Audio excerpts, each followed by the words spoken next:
संतोष देशमुख हत्या प्रकरणामध्ये सक्तीच्या रजेवर पाठवलेले पोलीस हे याच हत्या प्रकरणाची सुनावणी घेणाऱ्या न्यायाधीशांच्या सोबत धुळवड खेळताना दिसले असा आरोप सामाजिक कार्यकर्त्या अंजली दमानिया यांनी केला आहे।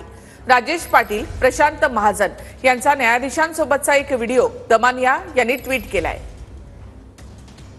हे दोघही अधिकारी होळी खेळताना जर जज बरोबर दिसले तर मला वाटतं हे अतिशय गंभीर आहे, कारण आताची सुनावणी जी आहे ती लोकांचा प्रचंड विश्वास आहे की जरी तिथे खूप प्रमाणात पोलिसांची दिरंगाई झाली असेल तरी न्यायाची भूमिका निभावेल अशी जी अपेक्षा लोकांची आहे।